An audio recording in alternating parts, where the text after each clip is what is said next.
It started with a blaring megaphone at 6:30 in the morning and a voice that sounded like a blender full of gravel and glitter yelling, "Get out of the car, now, this is an HOA emergency." My wife Rachel, still in her sheriff uniform from the overnight shift, blinked once, leaned forward from the driver's seat, and calmly sipped her coffee. She hadn't even stepped out of our car yet. That's when Karen, the HOA president with a personal vendetta against anything that looked like authority she couldn't control, smacked a neon orange sticker on the windshield of our police-issue SUV and shouted to no one in particular that she was placing my wife under citizen's arrest. For parking. In our own driveway. On our private property. In front of our house. While wearing a badge. What Karen didn't know, what she never bothered to check, was that my wife wasn't just a deputy. She was the sheriff. And she was about to teach Karen a lesson in jurisdiction, humiliation, and the very long arm of the law. The day before had been chaos. Rachel had responded to an armed robbery, a missing child call, and then ended her shift with a 3-hour hostage negotiation that ended peacefully, thanks to her calm nerves and fast thinking.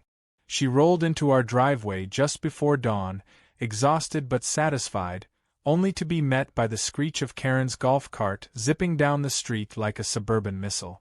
Karen, wrapped in a glittery HOA windbreaker like it was armor, skidded to a halt beside our mailbox and came storming up the driveway with a clipboard and one of those orange violation stickers usually reserved for abandoned vehicles. She marched straight past the property line like it owed her money. Rachel looked at me as I stepped onto the porch with my coffee. I was still half asleep, wearing a robe and one slipper, but I knew better than to interrupt a Karen in full performance mode. Karen started snapping pictures of Rachel's police SUV, muttering about visual clutter, code violations, and how squad cars aren't approved vehicles under HOA beautification guidelines. She declared that any vehicle not listed in the HOA's vehicle registry was subject to immediate citation and removal. Rachel raised an eyebrow but said nothing. Karen then slapped the orange sticker across the windshield like she was branding a cow and said, "You have 10 minutes to move it or we tow." That's when Rachel stepped out, all 5'8" of her, calm and composed in full sheriff gear. Karen hesitated, but only for a moment. She looked Rachel up and down, decided she didn't look intimidating enough, and doubled down. "This uniform doesn't scare me," she snapped. "We've had people pretending to be cops to intimidate us. You think you're the first one to pull this stunt?" I could see Rachel mentally calculating whether Karen had hit her head recently or was simply drunk on HOA bylaws. Rachel didn't raise her voice. She didn't flash her badge. She simply asked, "Are you sure you want to continue this conversation on record, ma'am?" Karen didn't catch the meaning. She called in her so-called enforcement team, 2 elderly HOA volunteers wearing windbreakers with Neighborhood Command printed on the back. They showed up carrying fake ticket books, and one of them even had a plastic badge from a Halloween costume. Karen barked orders at them like she was leading a military operation. One took a knee in front of the tire to measure its distance from the sidewalk. Another began writing what I could only guess was a citation for excessive tire thickness. I started recording from the porch. I figured if this went sideways, at least I'd have solid footage for the county's annual Idiots of the Month meeting. Rachel gave me a small nod, which I understood to mean let it play out. Karen was ranting about her cousin at the zoning board and how he would be here shortly to validate the arrest. Rachel stayed cool. She asked what exactly she was being accused of. Karen loudly declared impersonating an officer and obstructing HOA compliance enforcement. "That's a felony," she added triumphantly. Rachel tapped her earpiece and calmly called dispatch. "Code 10-45A," she said. "Harassment of a law enforcement officer." Dispatch confirmed the call, and Rachel quietly gave our address. Karen, completely unaware, turned to me and said, "Your wife's in a heap of trouble, mister. The HOA has jurisdiction here. This is a shared neighborhood. Driveways are not technically private property unless specifically stated." I laughed so hard I nearly dropped my coffee. Karen mistook my laugh for fear. She smirked and said better start thinking about hiring a real lawyer. 5 minutes later, we heard sirens. 3 patrol vehicles pulled up in front of the house. Karen turned triumphantly, assuming her cousin had sent in reinforcements. But when the officers stepped out and saluted Rachel, the expression on her face could have curdled milk. Officer Miguel, Rachel's longtime partner and one of the funniest guys on the force, walked up and asked Sheriff, "Everything okay here?" Karen blinked. "Sheriff," she said. "Sheriff, what are you talking about?" That's when Rachel showed her badge. County Sheriff Rachel Lynn. Appointed 6 months ago. Karen's mouth opened and closed like a goldfish out of water. Rachel explained to Miguel and the others that the HOA president had tried to arrest her for parking her marked sheriff vehicle in her own driveway. Miguel turned to Karen and asked if she understood what impersonation of law enforcement looked like. Karen backed up and said, "I was just trying to keep the neighborhood safe." One of the HOA enforcers tried to sneak off but tripped over the sidewalk and fell onto the lawn, groaning. The other suddenly developed selective amnesia and claimed he was just here to drop off a newsletter. Miguel asked Rachel if she wanted to press charges. She shook her head but said she would be filing a formal complaint. Karen tried to save face by demanding proof that the property was outside HOA control. "That's when I brought out our deed. It clearly stated that our house and driveway were part of a grandfathered zone exempt from HOA oversight due to being constructed before the community bylaws were enforced." Karen sputtered, but that can't be. "I updated the registry myself." Rachel asked her if she had filed those updates with the county land office. Karen looked around for an escape route. Rachel then asked, "Would you like to come downtown and explain this in an official statement, or are we done here?" Karen didn't answer. She turned, got into her golf cart, and sped off, knocking over our recycling bin in the process. I looked at Rachel. She looked at me. I said that was better than reality TV. She said no, that was the pilot episode. The season's just getting started. It didn't take long for the news to spread. By the time the sun was fully up and most people were sipping their second cup of coffee, the neighborhood group chat had already exploded. Screenshots from my video had been posted, complete with play-by-play captions like "HOA Queen gets schooled by sheriff and you can't arrest the law, Karen." Reactions ranged from hysterical laughter to cautious curiosity, but the general mood was one of long overdue vindication. For months, maybe years, Karen had ruled the HOA with a glittery iron fist, handing out petty fines, citing obscure regulations, and declaring herself the final authority on everything from lawn ornaments to garage door shade. Now she had tried to arrest the actual sheriff on her own property and failed spectacularly. Rachel wasn't in much of a mood to celebrate. She had dealt with a hostage situation the night before, and now this ridiculous encounter barely 6 hours later.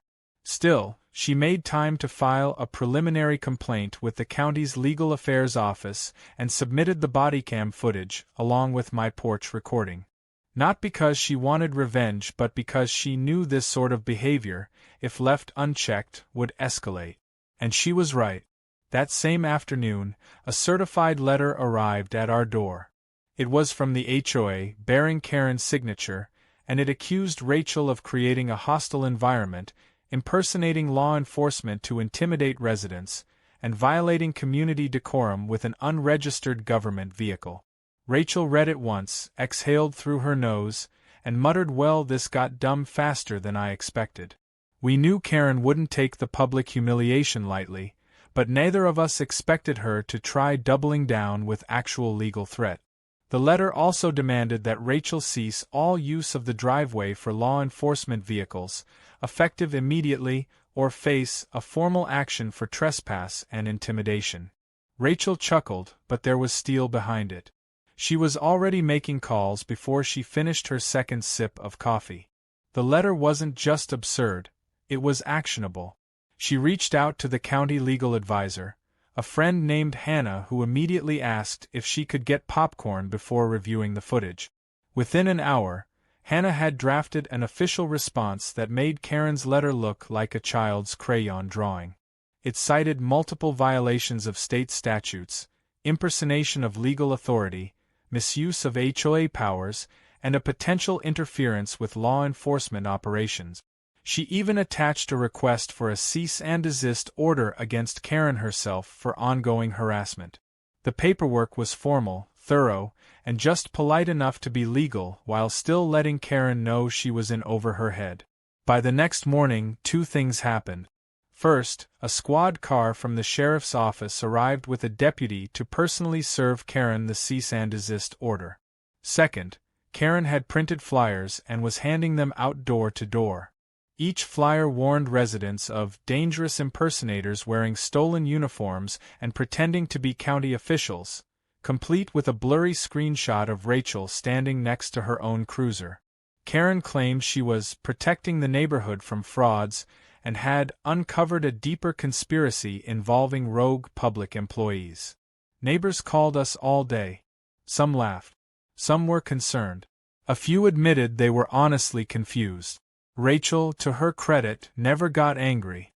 She knew Karen was spinning out, and sometimes the best thing you can do with a spinning top is let it wear itself out. But still, the accusations were now in writing and distributed publicly. That changed things. That turned Karen's rant into defamation. Rachel brought it all to the county office. Now it wasn't just a neighborhood dispute. It was a legal matter. That evening, a small group of neighbors stopped by. They brought cookies and apologies. One of them, a man named Dave who had once been fined for painting his shed a shade too close to turquoise, handed Rachel a thumb drive. On it were screenshots and emails Karen had sent over the past year. Some were laughable, like her argument that tall sunflowers promoted criminal behavior. But others were deeply problematic.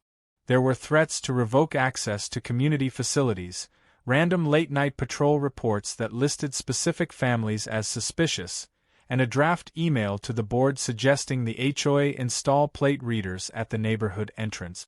Rachel scrolled through them, her face going from amused to stern. The emails revealed a pattern. Karen wasn't just eccentric. She was actively targeting anyone who didn't fall in line, using HOA power like a weapon. And now that power had been turned on Rachel. But Rachel had a badge and a jurisdiction larger than this tiny suburban kingdom. She knew what to do. The next morning, we paid a visit to the county records office. I had always assumed that HOAs operated under some dusty, mysterious force of nature, like gravity or static cling. But no, it turns out they have to follow rules too. And one of those rules is submitting accurate jurisdictional maps and boundary documents. Rachel requested the HOA's most recent filings. The clerk looked surprised and said those hadn't been updated in over a decade. The original documents, signed in 2008, clearly showed that our property, including the driveway, was listed as non-HOA land due to an early exemption clause during the community development phase. Rachel smiled. She made copies, and then we went straight to the sheriff's office and filed a formal motion to review the HOA's legal standing. That alone didn't shut things down, but it put Karen's entire operation under a very bright spotlight. She might have been used to scaring off school teachers and retired grandfathers, but now she was in a different arena. And the person she tried to intimidate was now actively auditing every corner of her paper kingdom. That night, Karen went live on the community Facebook page. With dramatic piano music playing in the background and a weird candlelit glow on her face, she ranted for 12 full minutes about threats to neighborhood safety, law enforcement conspiracies, and how a certain woman who wore a badge had brought corruption into their sanctuary of peace.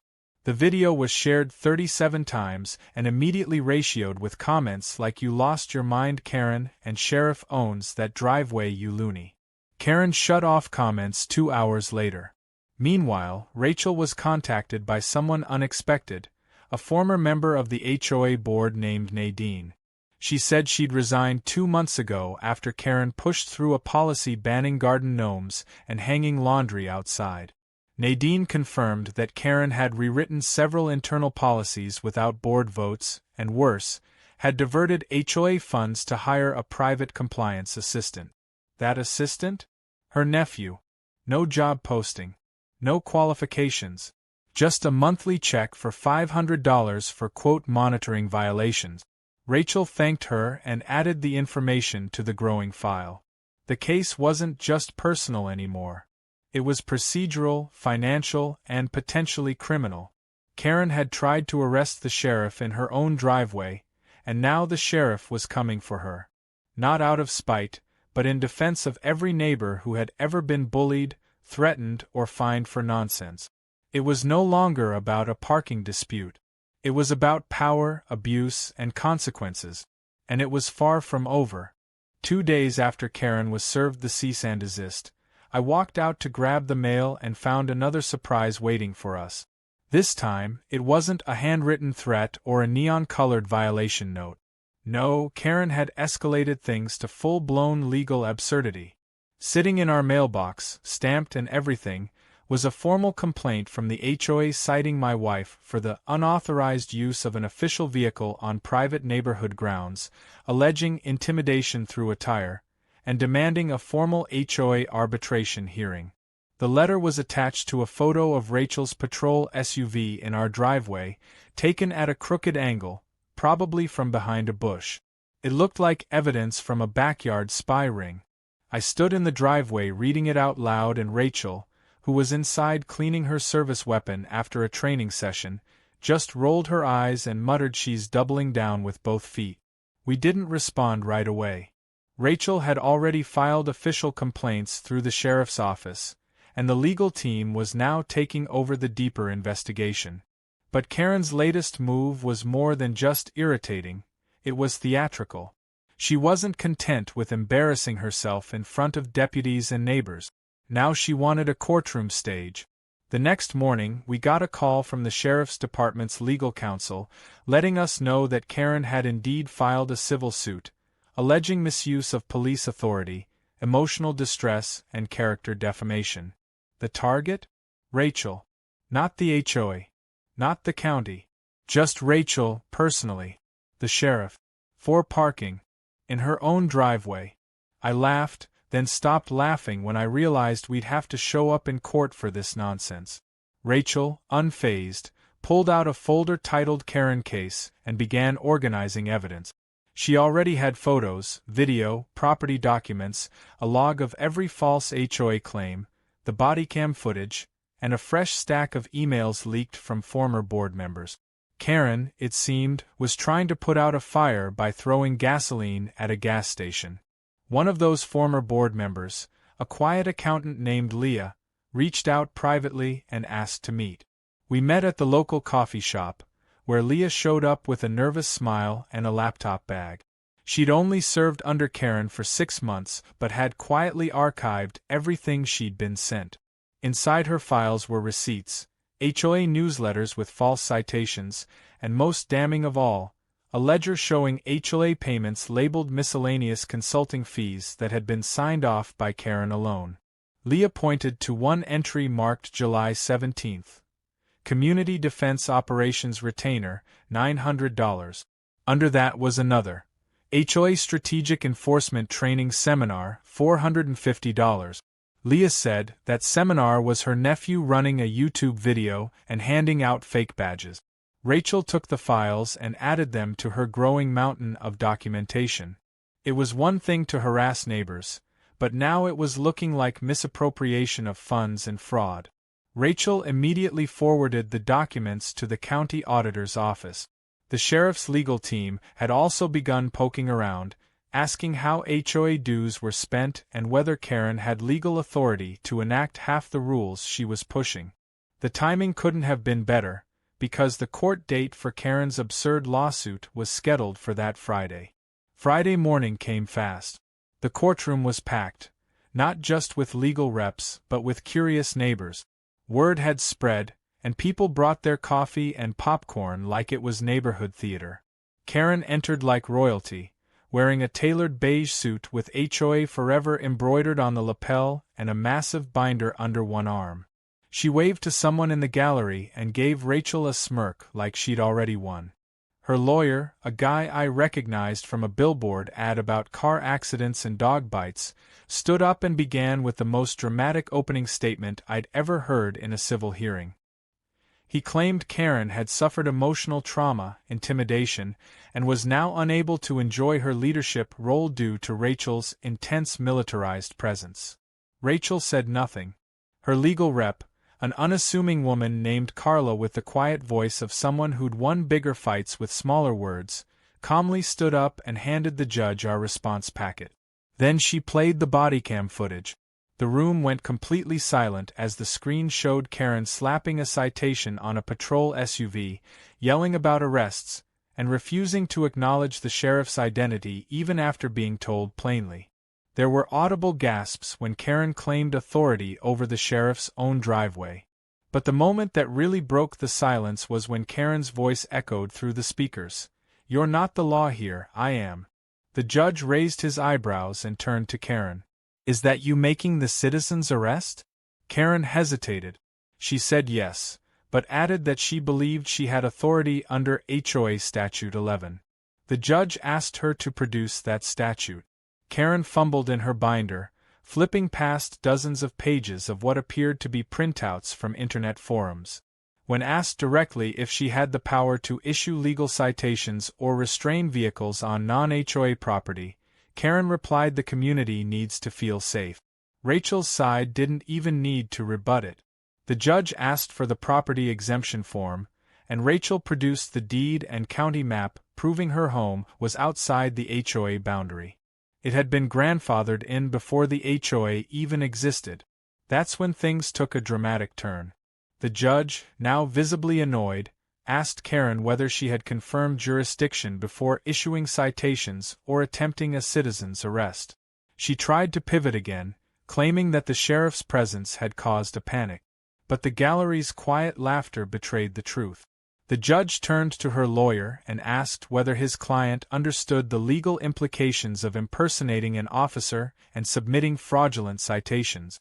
The lawyer tried to backtrack, asking for leniency, calling it a misunderstanding.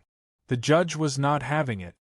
He dismissed the case entirely, citing it as frivolous and potentially retaliatory.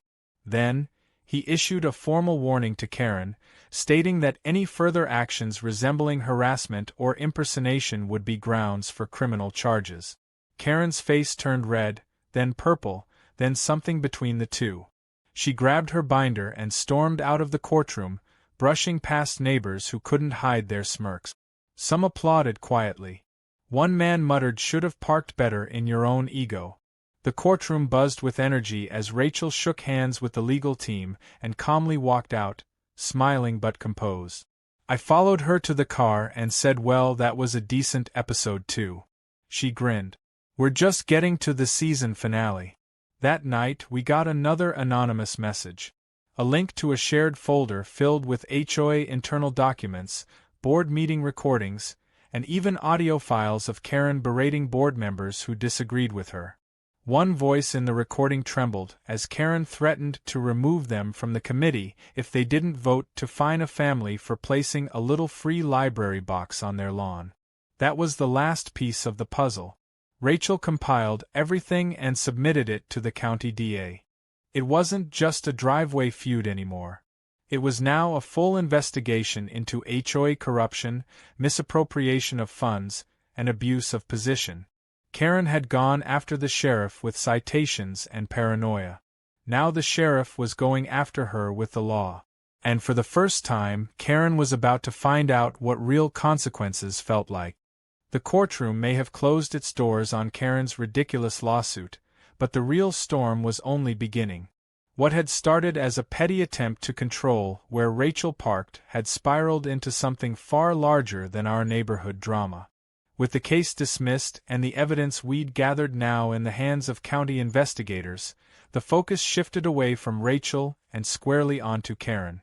By the following week, we noticed fewer HOA patrols and none of the usual threats in our mailbox. But the quiet wasn't peace. It was the eerie calm of someone retreating just long enough to reload. And sure enough, Karen wasn't done.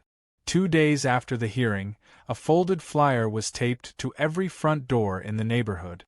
Karen had titled it Community Emergency Memo and filled it with unhinged rants about unauthorized law enforcement presence, the need to restore HOA independence, and how one individual with a badge is endangering our community's moral compass. She even referred to Rachel as an external agent of governmental interference. The flyer was so bizarre and convoluted that one neighbor sent it to a satire website, thinking it was a joke. But to Karen, it was war. She had lost in court, been publicly humiliated, and now she was trying to rally what little power she had left. What she didn't know was that her own board was turning on her. Quietly, several members began contacting the sheriff's office and Rachel directly, sharing additional evidence. One even walked into the precinct with a USB drive full of internal emails. Those emails confirmed what we'd suspected for weeks. Karen had been manipulating board votes, overriding procedures, and even inventing policies that had never been ratified. She had created phantom fines, applied penalties without hearings, and funneled HOA money into projects no one approved. The files included receipts for unauthorized purchases like a personal laptop, branded HOA jackets, and private security consultations, all billed to the association. Meanwhile, the county auditor's office had completed its preliminary investigation. What they found wasn't just misuse of power. It was financial misconduct. Thousands of dollars in misappropriated funds, duplicate payments to a relative labeled as a consultant, and entire months of undocumented expenses. Karen had created an empire within the HOA, one built on fear, false authority, and silence. But now the silence was broken. With everything we'd collected, the district attorney scheduled a formal administrative hearing to decide whether to pursue criminal charges. Karen, who once strutted through the neighborhood like a monarch, was now facing the full scrutiny of the law. On the day of the hearing, the community center was packed. Chairs had to be added, and people stood along the walls just to listen in. Karen walked in with 2 file boxes and her ever-present smugness, still dressed like she was attending a political convention. She tried to address the room, saying she would clear her name and expose the conspiracy against her. But this wasn't her meeting anymore. The district attorney took the podium, thanked everyone for attending, and then proceeded to lay out the timeline. They went through financial records, playbacks from HOA meetings, and emails where Karen overruled board votes and threatened residents who challenged her. They even played an audio clip of her saying, "If I can't control the sheriff, I'll bury her in paperwork." That one landed like a bomb. The room fell completely silent. Then the DA showed the maps, the property lines, the registry filings that Karen had failed to update for over a decade, and the immunity clause in our deed that clearly excluded our property from HOA enforcement. Rachel didn't say a word the entire time. She didn't have to. Her silence carried more authority than Karen's loudest outburst. Karen kept trying to interject, flipping through her notes and shouting about insubordination and community chaos. At one point she tried to argue that her authority stemmed from a moral obligation, which the DA countered by pointing out that moral obligations didn't excuse embezzlement. By the time it was over, the HOA board had heard enough. They voted, right there, on the spot, to place Karen on indefinite suspension pending criminal charges. A motion passed 9-0, with even her closest ally abstaining. Karen stood there frozen, jaw locked, eyes wide, then threw up her hands and called it a witch hunt. She stormed out, knocking over a stack of chairs as she went. People didn't cheer, but the air in the room felt different, like a collective exhale after years of tension. Later that evening, as Rachel and I sat on the porch enjoying a rare moment of calm, we saw a familiar car creep slowly down our street. Karen. She drove past once, then again, this time stopping near the edge of our lawn. She sat in the driver's seat, glaring at our home, probably imagining how things might have been different if Rachel hadn't moved in. Then, as if trying to reclaim even a sliver of control, she pulled out a megaphone from her passenger seat and began yelling about unlawful justice, corrupt systems, and how the community had betrayed her. She had completely snapped. I picked up my phone and called it in. Rachel just shook her head and said she's breaking her restraining order. Again. Within minutes, a deputy arrived. When Karen saw the patrol car pull up, she dropped the megaphone and tried to act casual, like she was simply parked and reflecting on her day. But it was too late. The deputy approached, asked for her license, and reminded her that per the restraining order, she couldn't be within 200 feet of our property. Karen argued, saying she was on a public road. The deputy asked her to step out of the vehicle. She refused. 2 more units arrived. She was eventually escorted out in handcuffs, not for parking, but for violating the order and disturbing the peace. The neighbors came out to watch. No one said anything. No one helped her. Everyone just stood there, silent witnesses to the final collapse of the HOA tyrant. Karen shouted about lawsuits, investigations, how she would get revenge, but it all sounded hollow. She had burned every bridge, alienated every ally, and now even the system she tried to weaponize was working against her. The very next week, the newly restructured HOA sent out a notice about emergency reforms. They were implementing oversight protocols, transparency measures, and a rotating review committee so no single person could ever wield unchecked power again. Rachel was offered a seat on that committee, but she politely declined. She said she already had enough power to protect the public and didn't need to sit in another meeting to prove it. Instead, she recommended a community liaison officer, someone residents could talk to when they felt unheard. The board accepted her proposal.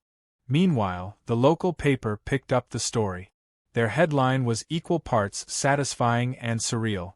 HOA president faces charges after trying to arrest county sheriff.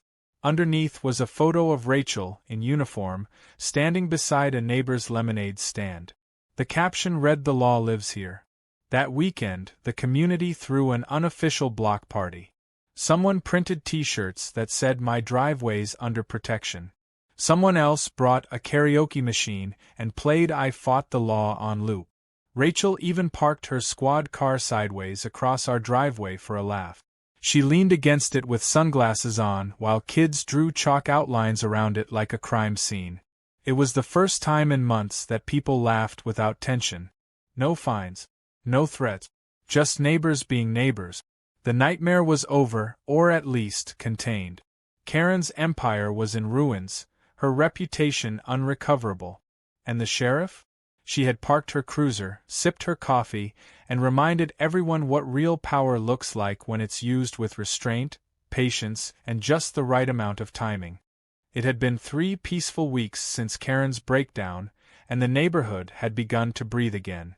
For the first time in what felt like forever, people waved without worry, kids rode bikes without being cited for reckless sidewalk movement, and front yards started to bloom with creativity once suppressed under Karen's iron rule.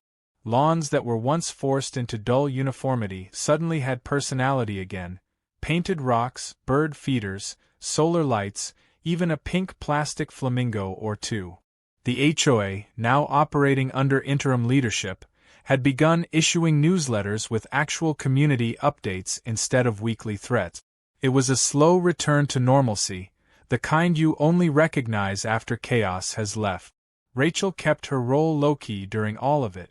She declined interviews, turned down offers to speak at town halls, and avoided neighborhood politics altogether. She wasn't doing any of this for applause or popularity. She just wanted to protect our peace and make sure no one else had to go through what we did. But as much as she tried to step out of the spotlight, her presence still echoed. People waved at her with extra enthusiasm, some gave her small thank you notes tucked into grocery bags, and one kid even gave her a badge he made out of aluminum foil that said Sheriff Rachel of Earth. But even as the community began to move on, Karen didn't. She may have been silenced publicly, but her obsession hadn't faded. It simmered in the background like a forgotten pot boiling over. Rumors swirled that she was preparing a counter-lawsuit or trying to start her own neighborhood justice group outside the HOA's jurisdiction. No one saw her in person anymore, but a few caught glimpses of her car at odd hours, rolling slowly past certain houses. One neighbor swore she saw Karen in the bushes near the community park, taking notes in a notepad. We all brushed it off as exaggeration. Until one night when Karen struck again, this time with a last, desperate, wildly miscalculated stunt. It happened during a quiet Thursday evening. Rachel was on the back patio trimming one of her bonsai trees when the doorbell rang. I opened it to find two men in cheap security uniforms standing awkwardly on our porch. They introduced themselves as part of the newly formed Neighborhood Compliance Task Force. I stared at them for a moment before asking who exactly formed this task force. They handed me a homemade flyer, complete with grammatical errors and an old clip art sheriff's badge. At the bottom, in all caps, was the line, "Founded by concerned citizen Kr." I called Rahel, who stepped inside with pruning shears still in hand. She glanced at the flyer and then looked at the two men like she was deciding whether to be amused or annoyed. She asked who authorized them to patrol this neighborhood, and they claimed they were acting under residential emergency codes. Rachel asked them to cite the code. One fumbled through a binder filled with printed Wikipedia pages. The other just shrugged and said they were told to check properties for potential infiltration. That's when Rachel calmly identified herself and asked if they were aware they were currently standing on a sheriff's property while impersonating public authority. The men froze. One dropped his folder. Rachel stepped forward, pointed at the patrol car at the curb, and gave them a choice: leave quietly or get booked. They left. Fast. I couldn't help but laugh as they tripped over our welcome mat on the way out. But Rachel wasn't laughing. She pulled out her phone and called the sheriff's department. Within the hour, they had traced the two men back to Karen, who had hired them through a neighborhood protection initiative registered under a fake LLC she created online. This time, Karen didn't just violate her restraining order. She had stepped into active criminal territory again: attempted impersonation of security personnel, unauthorized surveillance, and incitement. A formal warrant was issued. The next morning, sheriff's deputies served it at her home. Karen refused to answer the door. She tried to delay by shouting from a second-story window that she was being targeted by rogue agents, but it didn't matter. The warrant was valid. Deputies entered with a court order, and what they found inside her house was jaw-dropping. Karen had turned her living room into a full-blown command center. Whiteboards lined the walls with timelines, property maps, and names of every household in the neighborhood. There were photos of Rachel, some taken from a disturbing distance, and bizarre journal entries detailing imagined conspiracies. She had printed out HOA rules, rewritten them by hand, and taped them across windows like she was preparing for battle. And in the center of it all was a large cardboard sign that read, "Justice will be mine." The sheriff's office removed Karen from the home for psychiatric evaluation, and a mental health intervention team was brought in. The story went public again, this time hitting local news stations with the headline "Former HOA President Arrested After Creating Vigilante Task Force." Rachel's phone blew up, but again, she chose to stay quiet. She told the reporters, "I'm here to serve the people, not to chase cameras. I just hope she gets the help she needs, and that no one else ever uses a fake badge to terrorize their neighbors." Following the arrest, the HOA officially removed Karen's name from all documents and stripped her of every title and privilege. Her email access was shut down, her golf cart was impounded for registration violations, and all policies enacted under her rule were suspended pending review. One by one, the neighborhood peeled back the layers of control she had wrapped around them. Fines were reversed. Meetings became civil again. And the most poetic change? Rachel's squad car now had a permanent designated spot in our driveway, protected under a new HOA bylaw titled Rachel's Law, an official clause exempting emergency and law enforcement vehicles from any form of residential restriction. To celebrate, the neighborhood organized something they called the Freedom Driveway Festival. It was equal parts block party and inside joke.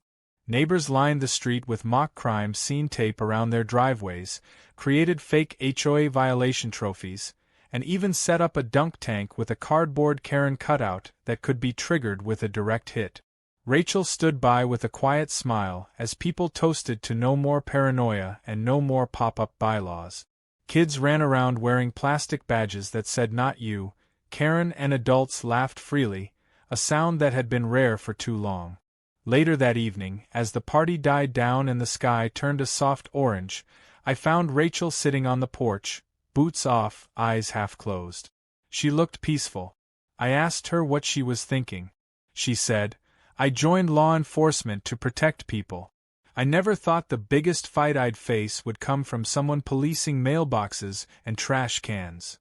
She paused, then added, "But maybe it's those fights that matter most, because they happen where we live, where people expect to feel safe. If you can't feel safe on your own driveway, what's the badge even for?" I didn't say anything. I just sat beside her, sipping what was left of my lemonade, as laughter drifted from down the street and tiki lights flickered like stars on fence posts. Karen was gone. The tyranny was over. And somehow, without intending to, Rachel had done more than just protect our rights. She'd restored a community. Not through force. Not through power. But by showing calm in chaos, law in madness, and what happens when someone finally stands up and says enough. And though she'd never admit it, every single person on that block slept easier that night because of her. Because sometimes the scariest sheriff isn't the one with the biggest gun, but the one with the biggest patience. And in this neighborhood, that made all the difference.